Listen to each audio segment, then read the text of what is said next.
buyer's webinar. Uh, I'm Austin with Tanner Realty Group. Happy to be here with you all. We have a lot of information to cover about buying a home in today's market. So why don't we just go ahead and get started right now? I'm going to share my screen. I have a little PowerPoint for you guys. If you have any questions, feel free to put them in the chat. I have Mike, one of our moderators, in the back right now, and we will go with that. So let me share my screen. Give me 1 second to pull that up.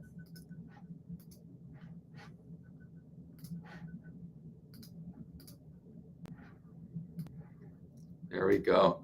So once again, my name is Austin Cassidy. I'm with Tanner Realty Group. We're in the Clark County and Portland metro area.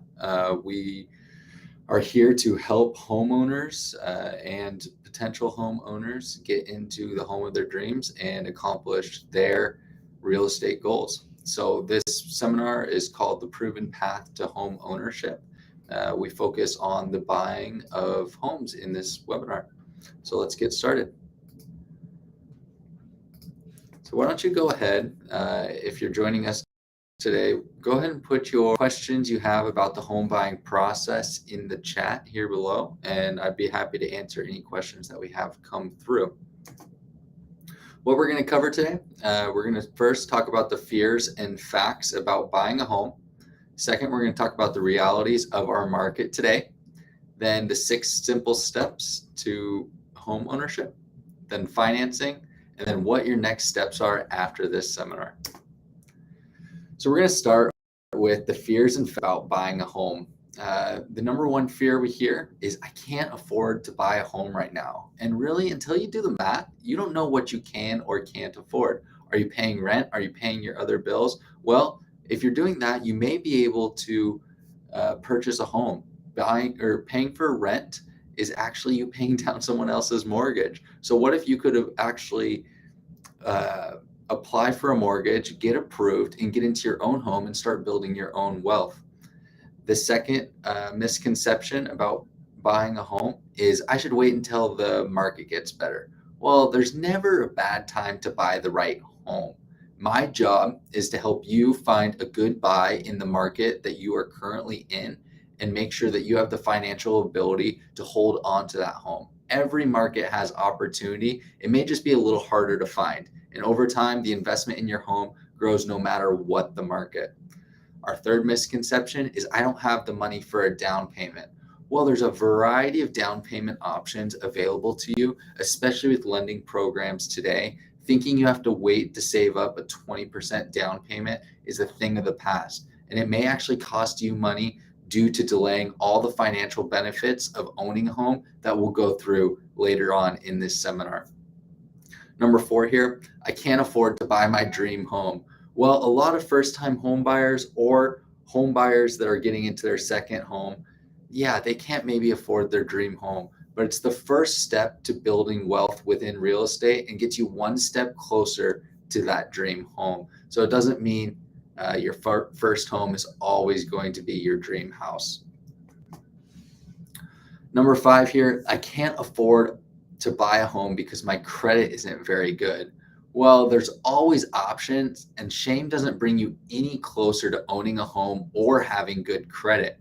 There's typically 2 types of credit challenges we see. That's poor credit history or no credit history, and both have solutions. You can always sit down with your lender and they can create a pathway for you to get credit worthy in a short amount of time or in an amount of time that will help you meet your goals. Number 6 here, I should wait until I'm certain about my domestic future. Well, people often feel they should wait until they're married, partnered, ready to have children, or look at a traditional linear way of when to buy a home. And you don't need 2 incomes to buy a home. You don't need a certain circumstance in your life to buy a home. Buying a home right now can start building wealth for the future, and the equity in that home then be used to buy a home that fits your needs better in the future. If you are to have kids, have a spouse, you want your dream home. But right now, your life circumstance doesn't necessarily stop you from buying a home. Well, buying a home seems way too complicated. And I'm not here to tell you buying a home is easy. However, That's why you partner with professionals like us here at Tanner Realty Group, like myself, who are committed to the process of getting you into a home and helping you build wealth and making the process as easy as possible. From your real estate agent to your lenders and to all the other experts within the process, we're here to absorb as much of that complexity and simplify the process for you as much as possible. Number 8, I should pay off my student loan debt before buying a home. Student loan debt does not prevent you from buying a home. If you're making payments on time, you're earning and preserving good credit. And if you're having trouble making your payments and thinking that won't allow you to buy a home, well, there's actually programs that can help you with payment plans, so then you can progress in other goals like buying a home. So home ownership can be the best accidental investment, and with a little knowledge of investing, one of the best intentional investments as well. And my job is to help you understand these factors that affect this investment and how we can shift from accidental investments to intentional investments and get even better returns. A reason to buy a home now is that mortgage rates are still relatively low. They're between 5 and 7%. We can talk with a mortgage lender and they can give you a more specific rate based on your income, debt, and credit worthiness. But realistically, when you look at the span of the last 45 years, 30-year fixed rate mortgages have ranged from 18.63% in 1981 to 3.31% in 2012. So interest rates are always moving, and you can always refinance if for some reason rates go lower than they are today. But at least now you are starting to build wealth through equity. Your long-term investment grows. So I'm talking about equity a lot. What is equity? Equity is when you're paying down the value of your home or the value of your loan. So when you're making your mortgage payments, you are gaining equity. When you're paying rent, you're not gaining equity. So you're also getting value appreciation from the market going up. So that's your home value going up. And also just any debt pay down you're able to use throughout your home. The other final reason to buy now is the pride of home ownership. It provides a sense of stability and security, a sense of community with the homeowners around you, the freedom to customize your home. If you're renting, generally you can't even paint the walls. Also brings a lot of tax benefits, and you start building wealth. However, there are times to hold off on buying. And if you're changing your job soon, may not be the best time to buy a home. This may affect your ability to get a loan because lenders want 2 years of employment records with one company. Also, if you need time to work on your credit score, then you can take some time and not buy a home right this second. However, if you have a plan in place, then you can look to buy a home in the future. Another reason to hold off on buying a home is if it's too expensive for your budget. Also, short-term ownership. If you're looking to take a new job out of state, if you're looking to maybe upgrade the home within only a few years, you're not going to build enough equity or appreciation to maybe make that home profitable for that short amount of time. So we may just say, well, if you're looking for this specific home, you're likely going to want to hold off for a second and look to buy a home that you're looking for in the near future. With that said, we know that everyone's situation is different. So if you have questions about your current situation, maybe you want a consultation with one of our team members, feel free to reach out. We'd be more than happy to help you. So the realities of our current market, the average home price in our area is more than $500,000. And the buyers versus sellers market is a measure of the supply and demand. How many houses are available for sale at any given time and the number of buyers. So our current market favors the sellers because inventory is so low. However, we are starting to see a shift back to a more normal, balanced market. Right now, inventory in our area is anywhere from 1 to 2 months of inventory, meaning if there's not another home listed in 1 to 2 months, then there aren't going to be any homes to sell to these buyers. However, that is a little bit higher than it has been recently. With buyers, we're starting to see a little bit more negotiation power come up because of interest rates rising.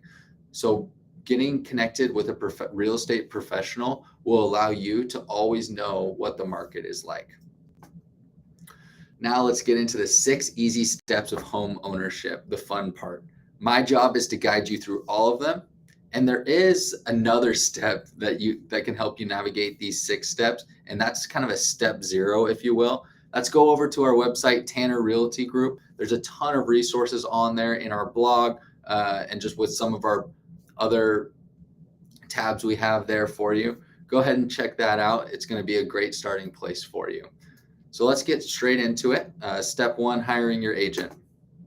So how do you find and hire an agent? Well, if you came here with any questions, you're in the right place. As your buyer's agent, I will educate you about the market, analyze your wants and needs for your home, steer you to homes that fit your criteria, coordinate the work of other professionals, negotiate on your behalf, and solve any problems that may arise during the contract. And you want to make sure you're interviewing buyer's agents. Buyer's agents are generally at no cost to the buyer. The seller pays that commission, which is fantastic because then you get representation, someone who knows the contracts in and out. And also, it's really important to have a buyer's agent because they are able to look at the market, look at your needs and what consultation with you, look at what you really need in a home, what your goals are, and they're able to help refine your searches so then you can find that perfect house. Once you meet with a buyer's agent, you will be signing a buyer's representation agreement. And what this does is it sets expectations in writing between both of you. It commits me to helping you find a perfect home, and it also provides exclusivity between the two of us. So if I'm working hard for you on one end, I know that we will be compensated on the other end if we find you that perfect house. And there's no cost for you in this agreement. So when should you hire your agent? Well, I have a timeline on the next slide, and it may get a little complicated, so buckle up. However, it's never a bad time to hire an agent because if the earlier you can hire an agent, the more you'll be able to get educated about your current market, start to see market shifts, and really be able to refine your current situation. So I already filled this out. Actually work from the bottom up on this one. So when should you hire an agent? Well, let's say you're renting right now and you want your last lease January 1st. Well, generally you pay rent the first of the month and then you're good for that month, right? Well, if you want to get into your new home by February 1st, you're going to need to close on your house January 26th. You want a few days to move. That's even a short time to move. I don't know how much stuff you have. So we need to be under contract, which means that we need to have a mutual acceptance and agreement between buyer and seller on December 26th. It generally takes 30 days for a home to close with general financing. Well, we need a little bit of time to look for the house, right? So November 25th. Well, before we even go out and look at homes, we need to know how much home you can afford. So the pre-approval process needs to start September to October. Sometimes they can do it quite a bit faster. If you're just now looking to get into a home, you're like, I need to get in next week. Well, we can turn around a pre-approval, find you a house. You can go a lot quicker, but it's always good to give yourself a little bit of time. That means you need your finances in order, old W-2s, everything that the lender is going to need by September. And then you can start working with an agent in August or September, and they can help walk you through all of these steps. So as you can see, hiring an agent in August and September, 5-6 months before you're even ready to get into a home, isn't a bad thing. It just allows you to get more educated about the market, have some time and breathing room while you're going through the process, and really be able to form a relationship with your agent so they're not just showing you random houses that don't even fit your criteria. So step number 2, pre-approved financing. So I talked about the pre-approval process that needs to start before we even go out and look at homes. And there's kind of a misconception between pre-qualifications and pre-approvals. So a pre-qualification is not a formal or lengthy process where you go to a lender and you give them the ballpark income you have, ballpark credit, and all of that, and they give you a rough estimate of how much you can borrow, but it's not a commitment from the lender to lend on that home. A pre-approval, on the other hand, is a formal application, a formal commitment from the lender, and states how much and at what rate you can lend money from that bank. And it makes you a stronger buyer in multiple offer situations. And most realtors shouldn't work with not pre-approved buyers because it's a waste of our time, really. Because if you can't qualify for the home you're dragging us out to, then come on, so get your pre-approval, saves us all time, and then we are able to find that perfect house within your budget. Who's your lender? Well, you can ask for referrals, and with all those referrals, we can give you referrals as well as real estate agents. You need to interview all of them and choose the one who you feel most comfortable with. Remember, this is one of the biggest investments you're going to be making during your lifetime, and you want to feel comfortable with the person who's helping you walk through the process on the financial side. Then you prepare a loan application, get pre-approved, and determine what to pay and select a loan option. Just because you're approved for a certain amount doesn't mean you have to pay that much. And just because you get approved for a certain loan program doesn't mean you need to use that loan program. If you qualify for multiple, weigh the pros and cons of each of those. Like I mentioned, you're going to have options when it comes to lending. So you need to create a budget. You need to identify your expenses, determine the amount you can afford to spend on your new house, and then make any adjustments need to be made within your budget so then you can afford this home that you want to buy. Understanding mortgages. So you have 3 decisions when it comes to your mortgage and your lending, and that's your down payment, your interest payment, and your term. So the down payment, how much money are you bringing to the table to buy this home? And generally, anywhere from 3 to 20% is a down payment, and the interest rate, that's the amount you have to pay to have the loan. So right now, like I mentioned earlier, about 5 to 7%. The term, how long? We generally see 30-year mortgages, but there are other options such as 15-year mortgages. So your monthly mortgage payment is composed of four things here: your principal, your interest, your taxes, and your insurance. So the principal pays towards your equity on your home. The interest pays the lender for the loan.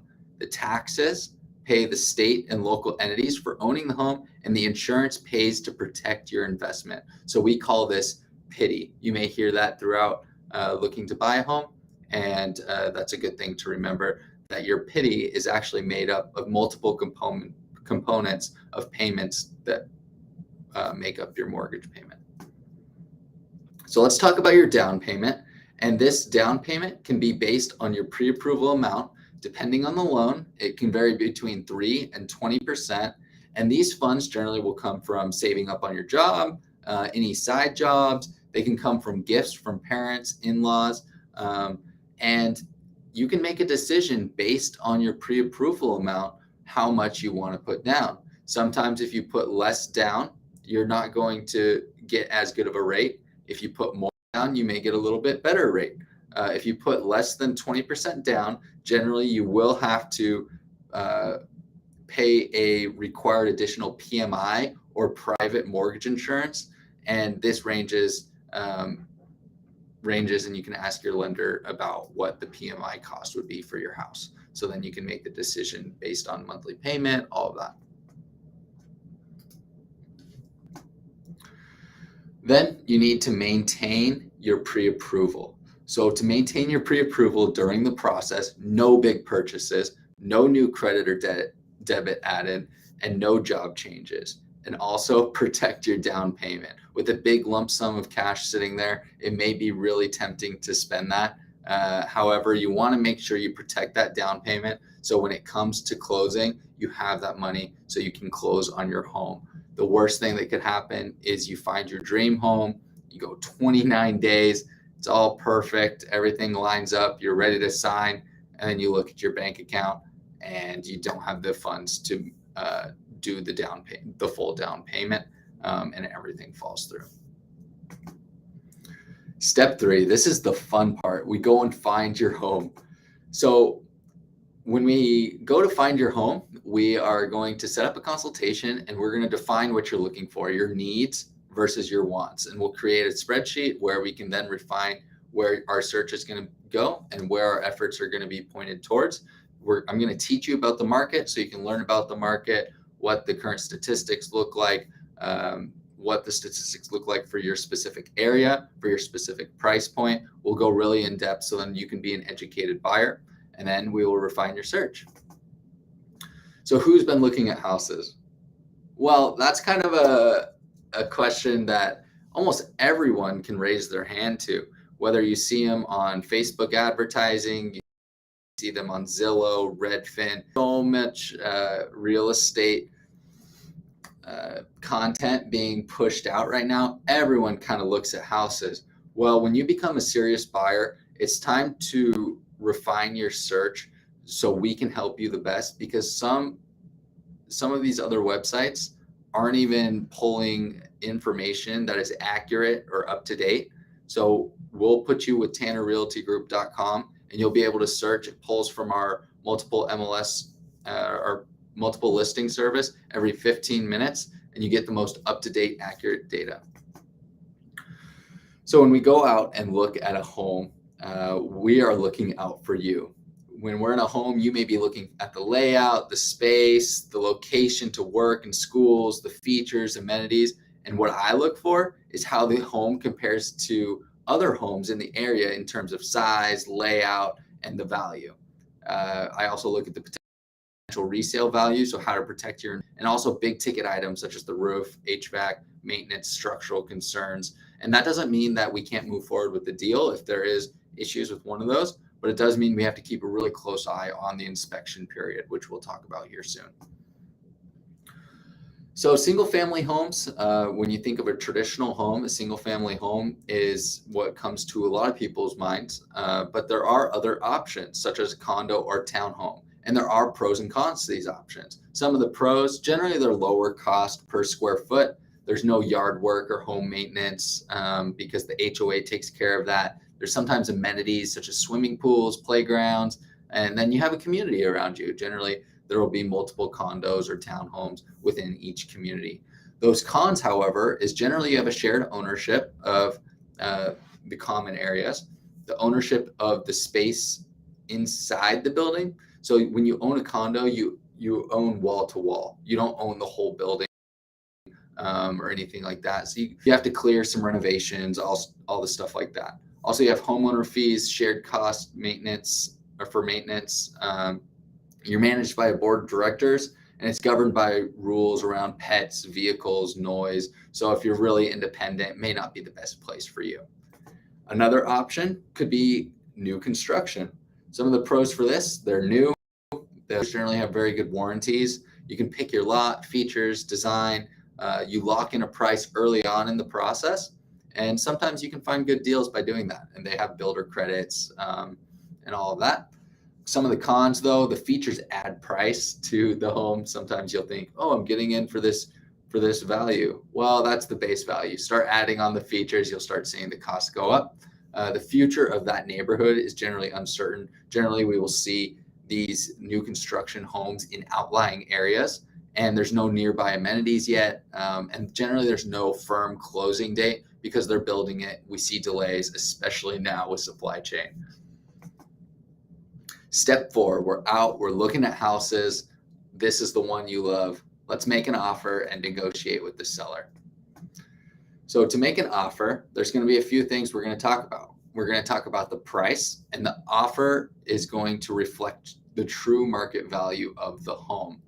And in recent years, we've heard about these bidding wars, all of that. Well, my job is to actually have a market analysis of that home, comparing it to other homes that have recently sold in the area. And this will help me and you land on how much we should offer for that home. Then we need to talk about the terms, and the 6 basic categories are addressed at this time, including earnest money, down payment, purchase price, inspection period, other financial considerations, all of that, and we'll walk through that with the offer. Then we also talk about contingencies, often referred to as conditions, and that will allow you to opt out of the deal if the home has a problem, leave your earnest money back. And we can walk through this in more depth in our consultation and also when we get to the offer process. Step number 5, I talked about the inspection period. After we are under contract, have mutual acceptance between buyer and seller, you then have the right to go in and inspect the home if that inspection contingency is in your offer. So the option period for this inspection is generally 7 to 10 days after the offer is accepted by both parties, and the property inspection exposes any structural or hidden issues. So you'll hire a professional inspector to come into the home, and they will look at all the major systems of the home. Generally, they won't look at the nitpicky, like, oh, there's a little paint chip right there, but they'll look at the roof condition, they'll run the washer and dryer, they'll run everything. So then you know what you're getting into. And if at that point it doesn't make sense anymore, then you can back out of the deal. With this in mind, don't sweat the small stuff. The big is what actually matters when it comes to home inspection. Cracks are crumbling in the foundation, cracks inside the house or over the windows, water stains in the ceilings or floors or walls, faded or worn shingles on the roof, plumbing or electrical problems, and mold or termite issues. Well, that doesn't mean we just automatically terminate the deal because of one of these things. However, it is a reason to go back and negotiate with the seller if you want to continue on with the house. A faded or a worn shingle on the roof, well, that may not be a huge deal. We could probably replace that, or the seller could probably replace that fairly easily. So we just have to look out for that because that's what's going to protect your investment long term. Step 6, we're through all the contingencies. Now you get to close and be a homeowner. So before we go to the closing table, so within the inspection period to closing, you need to make sure you keep yourself mortgage worthy. What that means, no, like I mentioned earlier, no big expense, and protect your down payment. Also, make sure you're budgeting for additional expenses. There's closing costs, which are generally 2 to 3% of the loan amount, and this includes the lender and title fees, the appraisal, stuff like that. The earnest money, that's 1% of your purchase price. That also rolls into your down payment. So just make sure that you're aware of that as well. Inspections generally cost around $300 to $600 for a professional inspector to come in. Any miscellaneous fees that may pop up, sometimes if you need to have an inspector go back out, anything like that. Also, make sure you have 1 year of homeowner's insurance in reserve, and then reserves for improvements and repairs after the sale that it may need. A few days, if we've negotiated repairs, a few days before we close, we will do a final walkthrough to make sure the seller has performed on those repairs, agreed upon repairs. So then you make sure that you're getting exactly what you're expecting. So when you go to the closing table, that's generally at the title or escrow company. And what you need to bring are your certified funds for your down payment, the evidence of insurance for the home, and a valid ID for the notary. So, and then when you sign, it's a fantastic experience if you haven't done it yet. Once you're signed, they can bring you the copy and you get a settlement statement of everything, the transfer of clean title to your new home. And this says keys to your new home.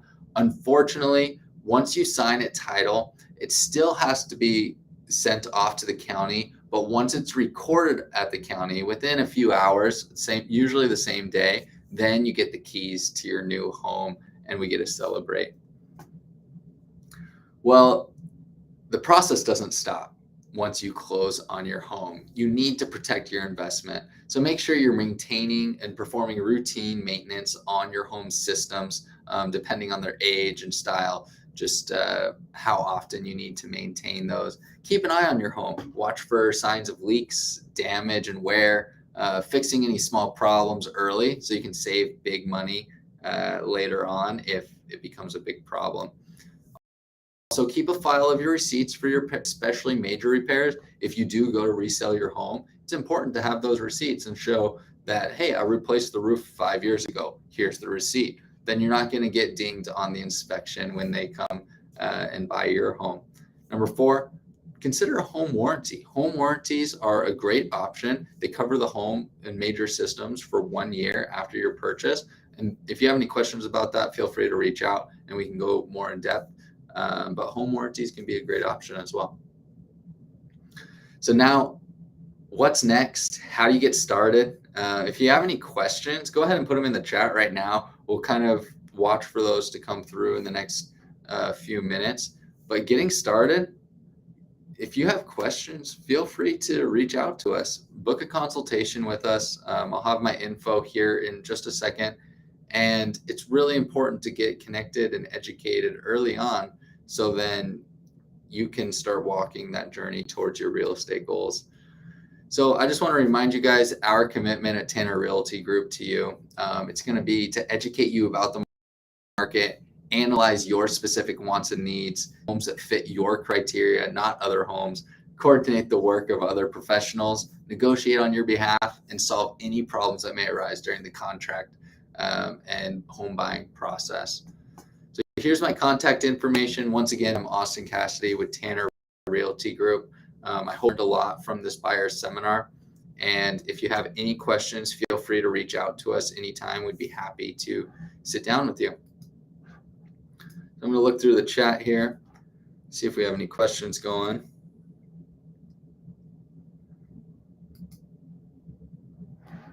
Okay, great.